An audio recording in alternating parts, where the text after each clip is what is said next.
Bien, amigos, ¿cómo estamos? Bueno verlos, hay harta gente, no había mirado para atrás, así tan bienvenidos a quienes están quizás por, no sé si hay alguien por primera vez, me parece que no, parece que es todos de casa. Ah, sí, bienvenida, país de San Lucas, pero bienvenida igual, pues si está con nosotros hoy día. Qué lindo tenerla con nosotros. Yo le dije en la entrada, si viene con la Edith, bienvenida. Así que muy bien, gracias por acompañarnos hoy día, un placer tenerla con nosotros. Estamos en nuestra serie de Romanos y simplemente para ponerlo en contexto nomás, para que no se pierda la serie o por qué leen la Biblia acá y están en Romanos, usted tiene que entender esas cosas. Simplemente contexto del domingo pasado, ¿se acuerdan? Capítulo 5 del 12 al 21, nuestro amigo Guille estuvo enseñando ahí, desafiándonos a través de la palabra del Señor y estuvimos viendo dos reinos contrastados. ¿Se acuerdan ahí? Capítulo 5, 12 al 21, que fue la última mitad del capítulo 12. Dos reinos contrastados. El reino de la muerte, inaugurado por Adán, ¿se acuerdan? Y el reino de vida, inaugurado por Jesús. Pablo nos está diciendo es el yin y el yang, dos reinos luchando uno contra otro porque quién gana y quién tiene más poder, sino que el reino de Jesús está por sobre el reino de Adán, el reino de la muerte, inaugurado por él, ¿no es cierto? A través de quien entró la muerte al mundo, pero con Cristo inaugura un nuevo reino a través de donde todo aquel que se aferra a Cristo, cree en Jesús, es introducido en este nuevo reino de vida, de gracia, donde empieza a vivir una nueva vida. Por lo tanto, si tú has puesto tu confianza en Jesús, has sido trasladado de un reino de muerte, esclavizado al diablo, al pecado y la muerte ahí, inaugurado por Adán, y te han sido trasladados hacia el reino de vida con Jesús. Eso es lo que ocurre en la vida cristiana, porque del capítulo 5 en adelante estamos viendo los beneficios de la vida cristiana. ¿Qué es lo que tiene de importante la vida cristiana? Todo lo que obtenemos a través de la justificación en Jesús, que somos declarados justos en Jesús. ¿Qué tiene de bueno todo eso? Pablo nos está diciendo, bueno, tenemos muchos beneficios. Y uno de ellos es que hemos sido trasladados del reino de la muerte al reino del Hijo, el reino de vida, donde abunda la gracia. Y lo que hoy día vamos a estar viendo en esta nueva sección del capítulo 6 de Romanos, estamos introduciéndonos a una nueva sección parecida, pero tiene matices diferentes. Hoy día vamos a estar viendo qué nueva realidad trae el reino de Jesús en la vida del cristiano. ¿Qué nueva realidad hay en tu vida si tú eres cristiano o eres cristiana? Si has sido trasladado al nuevo reino de Jesús, a esta nueva esfera donde Jesús es el rey y Él gobierna la vida, ¿qué tiene de nuevo esta realidad en su reino? Eso es lo que Pablo nos va a estar explicando hoy día y vamos a estar viendo dos cosas. A ver si me funciona. ¡Wow! Bien, gracias Señor. Vamos a estar viendo que en esta nueva realidad con Jesús estamos muertos al pecado y estamos vivos para Dios. Esas son las dos cosas sencillas que vamos a estar viendo que creo que Pablo nos quiere animar.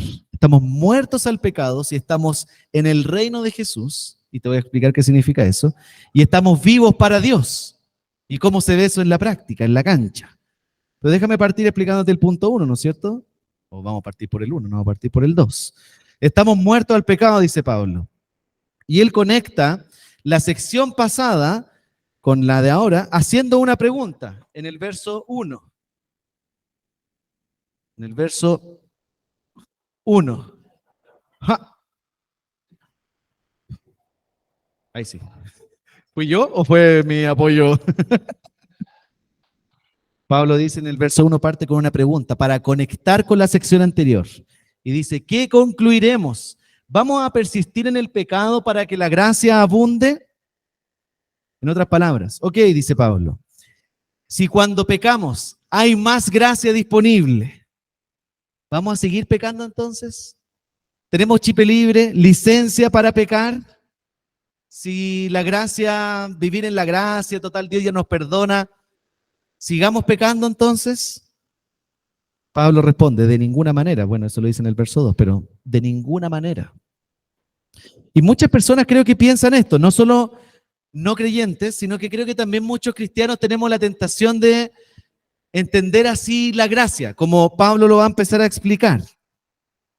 Muchas veces pensamos que si enseñamos que Dios nos perdona gratuitamente, que si Dios nos ama por gracia, así como que no tengo nada que hacer, en serio no tengo nada que hacer para que Dios me ame, en serio. No es por lo que tú puedes hacer, es por lo que Jesús hizo. Y nada de lo que yo haga o no haga va a cambiar la postura de Dios hacia mí. Va a seguir amándome por gracia. Tan libre es esta cosa, como que esa libertad suele darnos o dejarnos como inquietos. No sé si te pasa eso. Pastor, ¿no vamos a estar permitiendo que la gente siga pecando si les decimos que es por gracia? Pongámosle un poquito de ley para que no se nos vayan al chancho, así como que deliberadamente se pongan a pecar. Tenemos que ponerle algunas normas ahí para que no sea tan abierta esta cosa, tan libertinaje. ¿No le estamos dando licencia para pecar a los hermanos de la iglesia si le decimos que es por gracia? A veces me ha pasado escuchar eso. Uno mismo suele pensarlo también, no sé si te pasa, sobre todo en la crianza. Como que no queremos dar tanta libertad a los niños, tanta gracia, tan fácil es para los niños, así como que hicieron algo malo y los perdonamos. No. Hay que ponerle un poquito, hacerla un poquito difícil, para que vean que no se vayan para el otro extremo y se aprovechen de uno, ¿no es cierto? Si uno da tanta libertad y, oye, hay gracia disponible, hay perdón, te amamos a pesar de tu pecado, porque Jesús nos amó de esa manera, pero pongámosle un poquito de marco aquí para que no se me escapen y se aprovechen de esa gracia. No queremos ser tan buenos con ellos, tan blandengues.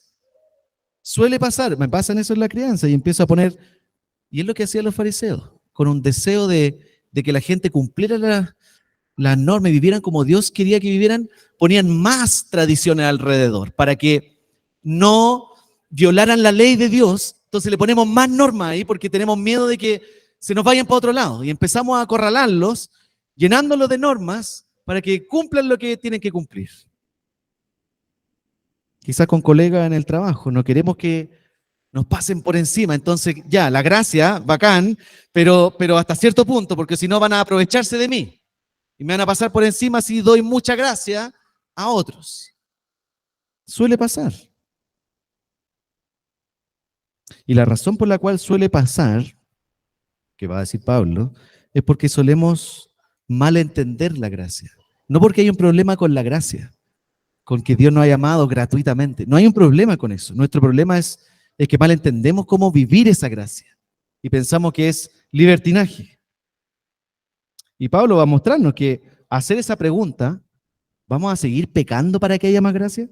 Pablo va a decir, hacer esa pregunta refleja en sí mismo que no has entendido la gracia. Si estás pensando de esa manera, quiere decir que algo no has entendido de la gracia y cómo aplicarla en la vida. Y ahí empezamos, hay demasiado espacio para el libertinaje, entonces caemos en el otro extremo y nos vamos hacia el legalismo y ponemos las reglas ahí. La gracia no es un intermedio entre el libertinaje y el legalismo. La gracia está en otra categoría, para que lo entienda de esa manera. Entonces, del verso 2 al verso 7, Pablo nos va a explicar que los que están unidos a Cristo, los que han confiado en Jesús, han entregado su vida a Él, han muerto al dominio del pecado en sus vidas. El pecado ya no gobierna sus vidas. Eso es lo que nos va a decir en los siguientes versos. Léelo conmigo, por favor, capítulo 6, versos 2 al 4. De ninguna manera, responde Pablo, nosotros que hemos muerto al pecado, nosotros los que estamos unidos a Cristo, hemos muerto al pecado, ¿cómo podemos seguir viviendo en él? No es posible seguir viviendo en el pecado para que haya más gracia. ¿Acaso no saben ustedes que todos los que fuimos bautizados para unirnos con Cristo Jesús, en realidad fuimos bautizados para participar en su muerte? Por tanto, mediante el bautismo fuimos sepultados con él en su muerte, a fin de que así como Cristo resucitó por el poder del Padre, también nosotros llevemos una nueva vida. ¿Estás viendo lo que está explicando Pablo ahí?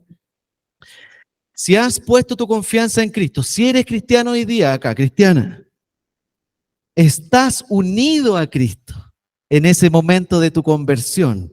Fuiste unido a Cristo. Por lo tanto, en ese momento que has sido unido, unida a Cristo, has muerto al dominio del pecado, está diciendo Pablo.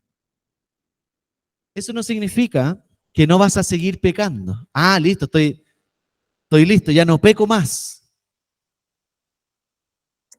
No estar bajo el dominio del pecado no significa que no vas a seguir pecando. Significa que el pecado ya no domina tu vida. Eso es lo que Pablo está enseñando. No estar bajo el dominio del pecado significa que ahora hay una nueva realidad en el nuevo reino de Jesús, en el reino de vida, en el reino de gracia. Has sido liberado de la esclavitud al pecado, quien era tu amo y te decía cómo vivir y no conocías ninguna otra realidad fuera de eso. Pablo está diciendo, ahora hemos sido trasladados a un nuevo reino y en ese reino podemos decirle no al pecado. Puedo no ser dominado por sus artimañas, por su manera de pensar, por cómo quiere gobernar mi vida. Puedo no vivir esclavizado al pecado. Puedo resistirlo. Antes de Jesús, tú no tenías esa capacidad en ti mismo de decirle no al pecado. La única diferencia entre un no creyente y un creyente es que el no creyente dice, ¿por qué no pecar? No logra entender en su mente por qué no debería pecar, porque es parte de su naturaleza. Así estabas tú quizás, estaba yo, antes de Jesús. ¿Por qué esto no lo podría hacer? ¿Por qué no darme estos placeres de la vida? ¿Por qué no pecar? El cristiano dice, ¿por qué querría pecar? ¿Por qué yo querría volver a ensuciarme por aquello que Cristo ya pagó?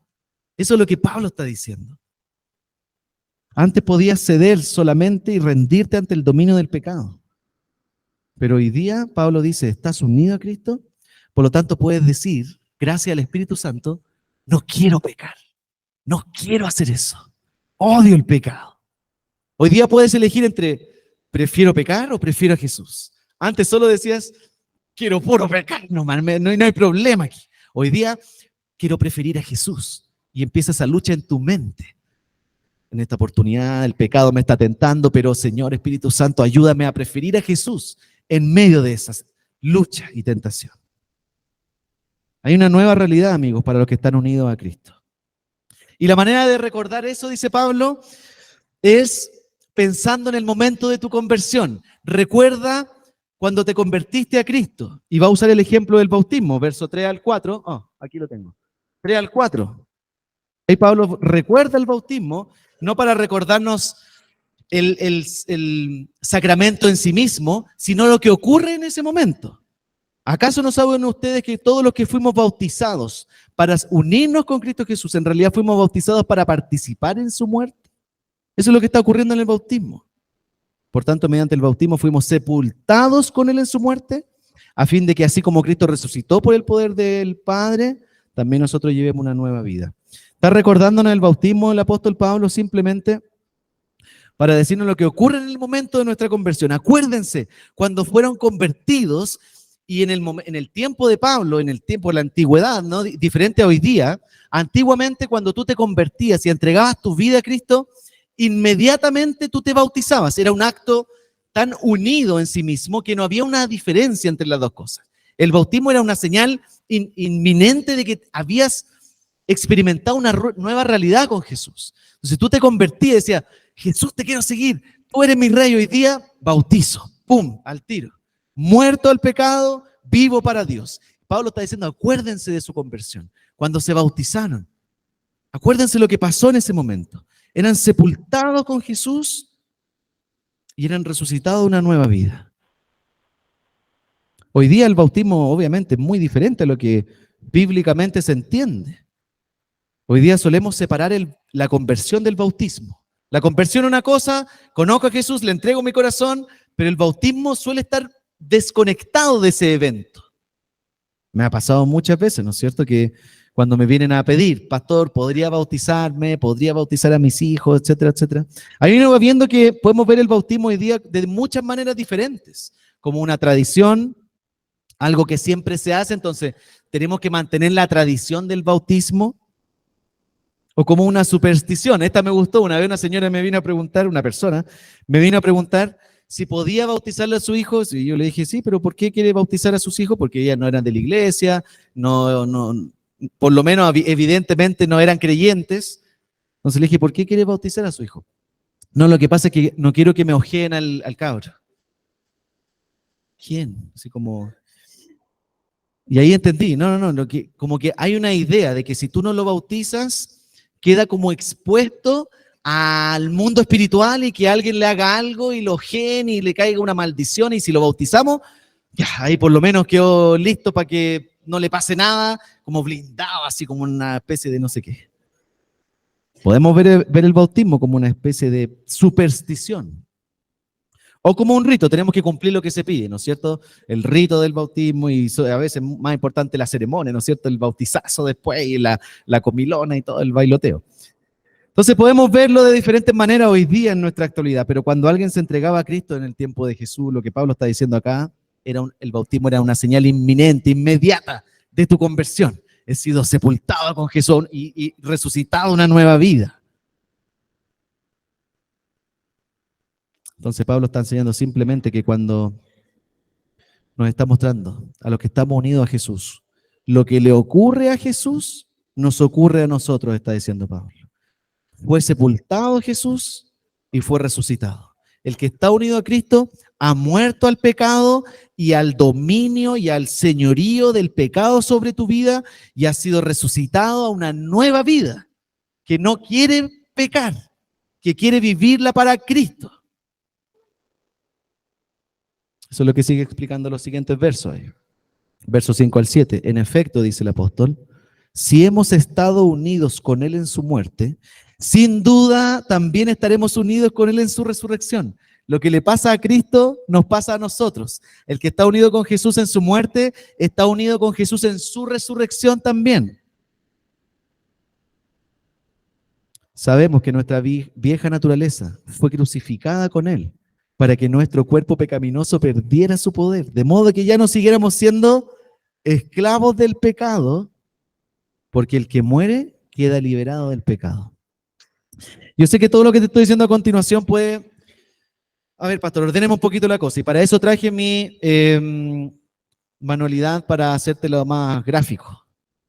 Pablo está diciendo, todos aquellos que han sido trasladados del reino de la muerte, del reino del pecado, donde el pecado te domina, han sido sacados del pecado y del reino donde el pecado se enseñoreaba.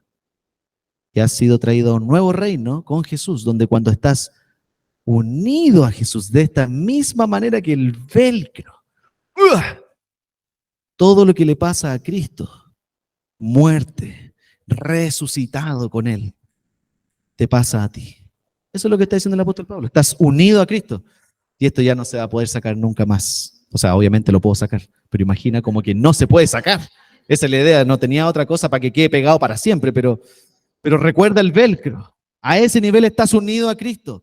Lo que a Él le ocurre, me ocurre a mí. Cuando entrego mi vida a Cristo, cuando soy unido a Jesús. Y esa es la nueva realidad disponible, amigos, para todos nosotros. En el reino de Jesús hay una nueva disposición al pecado. Ya no quiero pecar, ahora prefiero a Jesús. Quiero vivir una nueva vida que Él me ofrece en Él, unido a Él, no fuera de Él. Unido a Jesús, quiero vivir esta nueva vida. Rechazando el pecado. He muerto al pecado, a su dominio, a su control, a su gobierno, para estar unido a Cristo. Por lo tanto, amigos, el pecado ya no te define, ya no nos define, ya no dice quiénes somos. No soy eso que el pecado me decía que soy o que era. Ahora soy lo que Jesús dice que soy, unido a Él, en Cristo. Lo que antes era, ya no lo soy. Hoy día soy perdonado, limpiado, hecho una nueva persona. Lo que antes amaba, ahora lo odio. En Jesús, odio el pecado, odio sus efectos, odio sus consecuencias, odio los frutos que genera el pecado, el daño que ha generado en mi propia vida, el daño que genera en otras personas a mi alrededor el pecado. Odio eso. Eso debiera generarse en el corazón de un creyente que está unido a Cristo, que está en la nueva esfera, en el nuevo reino de Jesús. Ha sido sacado de ese reino de muerte, ha sido traído a un nuevo reino. Esa persona empieza a odiar el pecado. No quiero las consecuencias del pecado. No quiero ver cómo daña a mi familia, no quiero ver cómo destruye a mis hijos, no quiero ver cómo me destruye a mí. Quiero empezar a vivir bajo el gobierno de Jesús. Eso está diciendo Pablo. Lo que antes buscaba sin Jesús, ya no lo busco ahora. Antes buscaba identidad, seguridad, aprobación. Todo eso está en Jesús. Entonces, lo primero que Pablo nos está diciendo, hemos sido muertos al pecado, hemos sido sepultados, hemos resucitado, hemos muerto al pecado, a su dominio, a su esclavitud. Y segundo, no solo nos quedamos ahí muertos al pecado y ya el pecado nos domina y como que vivimos, ya, no estoy dominado por el pecado, pero hemos sido liberados para vivir una nueva vida, intencionalmente, para vivirla para Dios. Eso es lo que dice Pablo en los siguientes versos ahí, del 8 al 10. Mira lo que dice Pablo. Ahora bien, si hemos muerto con Cristo, confiamos que también viviremos con Él.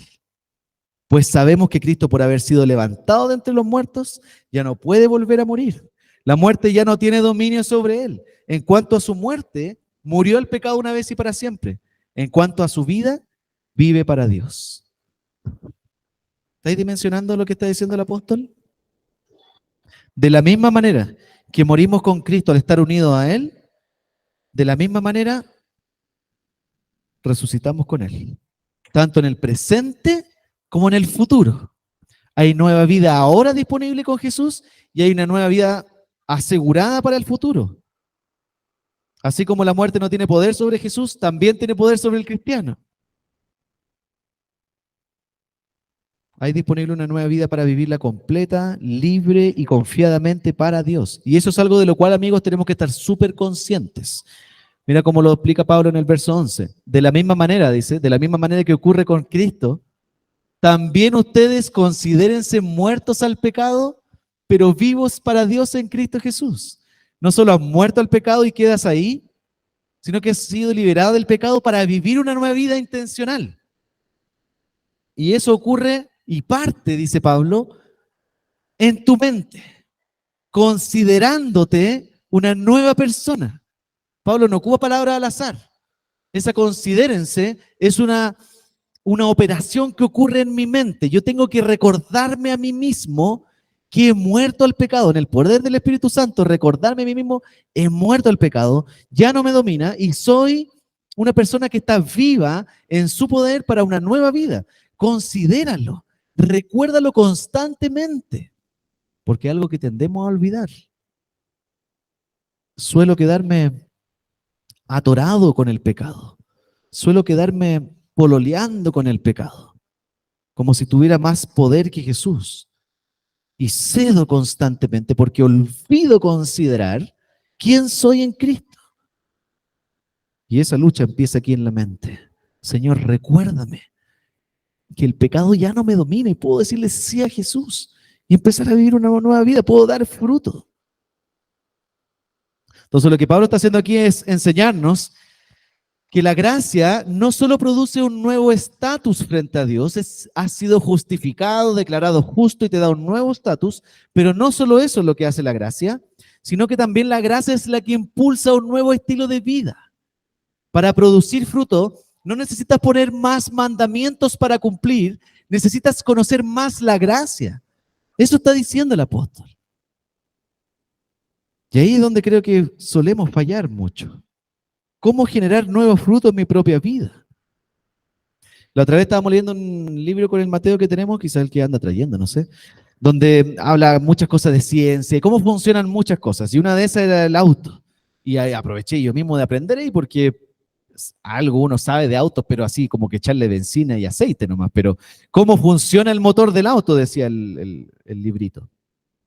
Y ahí aprendí, porque no voy a explicar tanto tecnicismo porque todavía no lo entiendo bien, pero hay un lugar donde entra la benzina y el oxígeno, y hay unas cositas, los pistones, ¿no es cierto?, que se mueven, y esa unión entre el oxígeno y la benzina crean pequeñas explosiones adentro que hacen que el motor se mueva, los rodamientos y la cuestión empiecen a funcionar y el auto se mueva. Esa sencilla operación, implosiones dentro, son las que hacen que genere movimiento. Pablo está diciendo, es la gracia la que produce esa explosión en el corazón, y empieza el motor, y empieza uno a moverse y activamente a dar fruto. Si no hay esa explosión interna producida por la gracia, puede haber fruto, pero fruto no genuino. Puede haber un fruto que trata de ganar la aprobación de Dios, trata de ganarse el favor de Dios, pero no impulsado por la gracia. Y esa es la gran diferencia, amigos, que Pablo nos está diciendo ahora. Aquellos que han muerto genuinamente al pecado, sí o sí van a dar fruto. Sí o sí tienen que dar fruto. Si has muerto genuinamente en Cristo y has resucitado con Él y estás unido a Él y la gracia te ha afectado y empiezas a conocer más su gracia, su favor inmerecido, cuánto te ha amado a pesar de tu rechazo, esa gracia va a empezar a operar adentro y va a empezar a producir explosión interna. Quiero vivir para Cristo, quiero renunciar al pecado, quiero empezar a dar fruto en mi carácter, en mi manera de pensar, en mi manera de servir, etcétera. Ahora la pregunta, pastor, es cómo se ve alguien que está vivo para Dios. Pues yo estoy vivo, estamos todos vivos aquí, pero podríamos no estar vivos, incluso físicamente vivos, pero no vivos espiritualmente. Entonces, ¿cómo se ve alguien, pastor, que está vivo para Dios? ¿Cómo se ve en la práctica? ¿Cómo lo identifico? Alguien que está vivo para Dios es alguien que lucha constantemente por ofrecer su cuerpo como instrumento de justicia. Eso va a decir Pablo en los siguientes versos del 12 al 14, mira. Los últimos versos dice Pablo. Por lo tanto, no permitan ustedes que el pecado reine en su cuerpo mortal, ni obedezcan a sus malos deseos. No ofrezcan los miembros de su cuerpo al pecado como instrumentos de injusticia. Al contrario, ofrézcanse más bien a Dios como quienes han vuelto de la muerte a la vida, presentando los miembros de su cuerpo como instrumentos de justicia. Así el pecado no tendrá dominio sobre ustedes, porque ya no están bajo la ley, sino bajo la gracia. ¿Está dando cuenta? La nueva vida que se vive para Dios es una batalla campal prácticamente. ¿Lo viste ahí en los versos 12 para adelante? Por un lado, dice Pablo, luchamos contra los impulsos del pecado que quieren influenciar nuestra vida, quieren usar nuestro cuerpo como un arma para hacer injusticia. Todo el lenguaje que Pablo está usando acá es lenguaje militar, es lenguaje de guerra. No obedezcan a sus malos deseos, no ofrezcan sus miembros, ofrézcanse más bien instrumentos de injusticia. Todo ese lenguaje es lenguaje de guerra, de batalla. Y Pablo está diciendo hay una batalla campal contra el pecado que quiere usar sus cuerpos, y está hablando literalmente, su cuerpo mortal, quiere usar sus cuerpos como si fuera un arma para destruir y disparar injusticia. Eso quiere hacer el pecado en nosotros. Y Pablo dice, no permitan eso. Pueden no permitirlo si están unidos a Cristo. Si no eres cristiano no vas a poder evitarlo. Esa va a ser tu naturaleza. Pero si estás en Cristo, puedes evitarlo. Puedes evitar ser un instrumento de injusticia.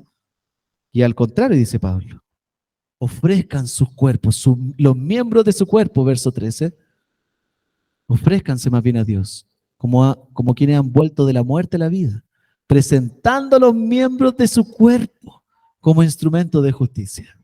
Quiero ser un arma de justicia, que Dios con mis miembros va a disparar y va a producir pura justicia en este mundo. Yo no sé si te ha pasado, pero muchas veces también solemos ver la vida cristiana como las cosas que no hay que hacer. No sé si te ha pasado, quizá hay contexto de iglesia donde solemos aprender eso. Ser cristiano es no hacer esto, no tomar, no bailar apretado, no fumar, no decir garabatos. Eso es la vida cristiana. No, no, no, no. Y a veces uno le dice a los niños, no hagas eso, no hagas esto otro, no hagas esto. Como que si eso fuera la vida cristiana. La vida cristiana es un no, un gran no a muchas cosas. ¡Wow! ¡Qué fome! Pero la vida cristiana, dice Pablo, no es eso.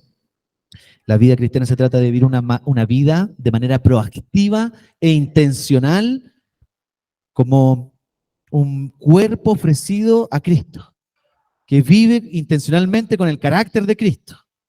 Por eso Pablo termina diciendo, verso 13 para adelante, ofrézcanse más bien a Dios. Eso no es un no, es súper propositivo, es súper proactivo. Ofrécete a Dios todo tu ser y ofrece y presenta a los miembros de tu cuerpo a Dios para que sean usados como instrumentos de justicia. Eso es súper proactivo y tiene que ver diferentes maneras de cómo Dios puede usar mi vida y mi cuerpo como un arma de justicia. Obviamente tengo que decirte cómo lo podemos hacer en la práctica. No te puedo dejar ahí. Oh, pastor, ¿cómo ofrezco mi cuerpo para la justicia? ¿Cómo ocupo mis miembros de mi cuerpo para la justicia? Bueno, piensa cómo usar, por ejemplo, tu boca para la justicia. Un miembro de mi cuerpo. ¿Cómo, Señor, uso mi boca como instrumento de justicia? Hablando la verdad, incluso cuando sea difícil decir la verdad. Señor, ayúdame a decir la verdad en amor, con gracia, pero ser fiel a la verdad, Señor. Aconsejando a otros con sabiduría, alentando a otros.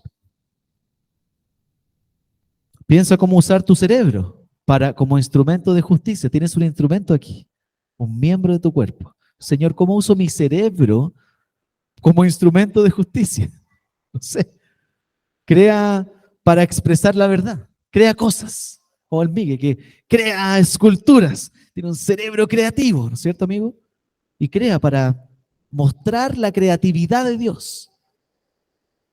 Piensa. Usa tu cerebro para pensar en Él. Para llenarlo de su sabiduría aquí. Y saber cómo vivir como cristiano en este mundo. Inventa con tu cerebro mejores maneras de servir a Dios. ¿Cómo podemos servir mejor en esta iglesia? En vez de usar el cerebro para decir, no, que aquí las cosas no funcionan bien, ocupa el cerebro para cómo revertir eso y usarlo para el bien y la justicia. Piensa cómo usar tus ojos como instrumento de justicia. Porque tenemos 4 ojos algunos, pero los 2 ojos por lo menos que tengas. ¿Cómo usarlos para la justicia, como instrumentos de justicia? Mira la gloria de Dios en su palabra. Me ojo para ver su palabra. Señor, ayúdame a ver tu gloria acá, antes que cualquier otra cosa. Ocupar tus ojos para el bien y no para el mal, para la justicia y no para el pecado.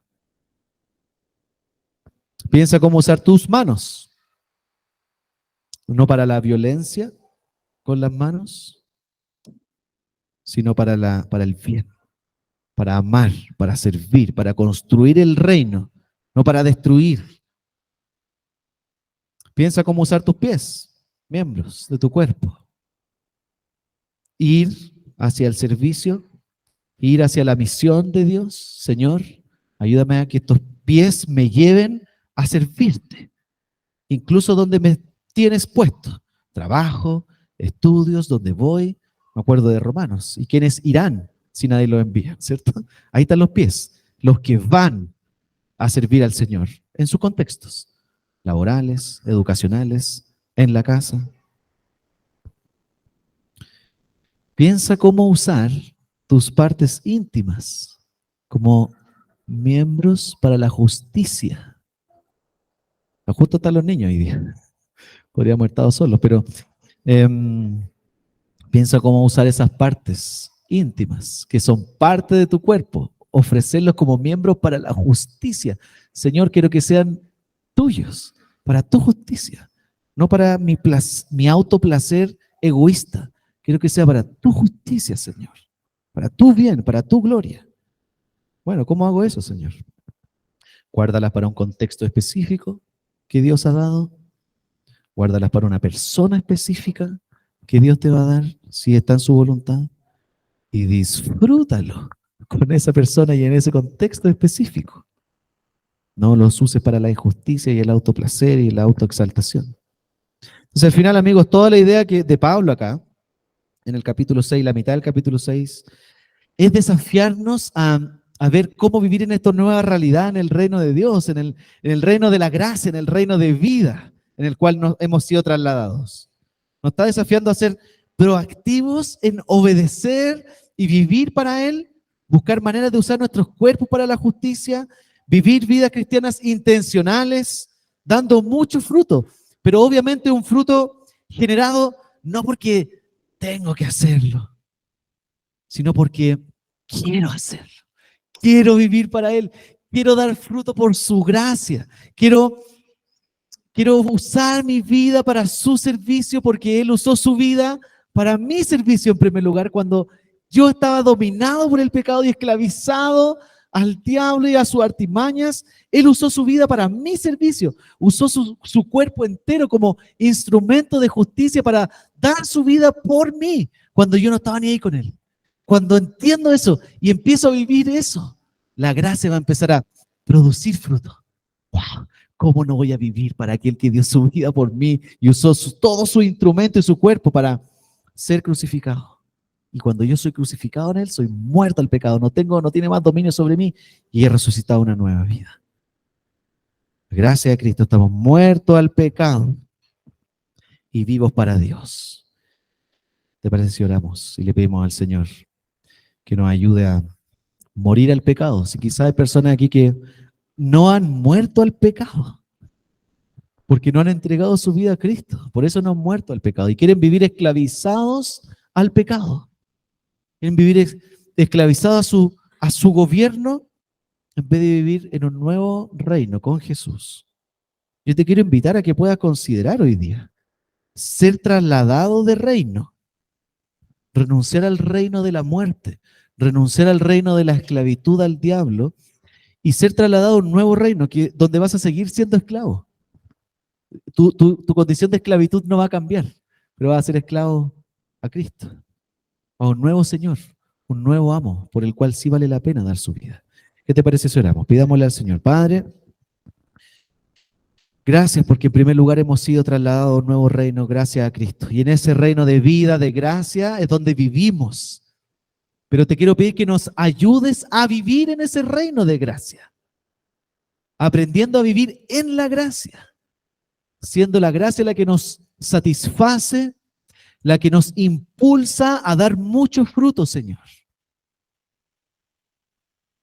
Queremos que esa sea la motivación de nuestro corazón para tener nuevas vidas que ofrecen los miembros de su cuerpo para la justicia, que disponen todo su ser para hacer justicia en este mundo, para mostrar tu carácter y dar mucho fruto, de tal manera que podamos ver cómo es vivir en tu reino, Señor, y personas sean atraídas y traídas del reino de muerte al reino de vida.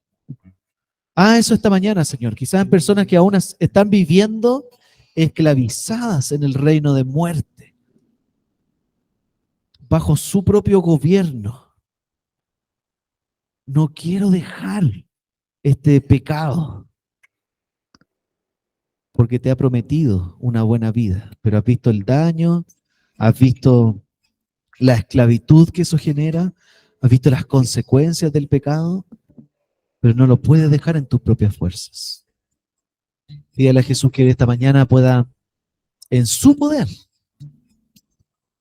liberarte de esa esclavitud y ser traído a un nuevo reino, el reino de gracia. Pídele al Señor esta mañana que te libere de esa esclavitud, al diablo, al pecado, y en su poder pueda ser liberado para empezar a vivir una nueva para Cristo. Señor, aquellos que estamos en tu reino queremos vivir para ti, intencionalmente, diariamente, hogareñamente. Queremos que tú nos uses para la justicia, no para la injusticia, no para la destrucción. Señor, nos arrepentimos de cómo el pecado ha usado nuestros miembros de nuestro cuerpo para traer destrucción, nuestras bocas, nuestras manos, nuestras partes íntimas. Nos arrepentimos, Señor, de haber preferido el pecado por sobre Cristo. Y sabemos que si nos arrepentimos, vamos a ser bienvenidos y perdonados nuevamente, porque así es tu gracia.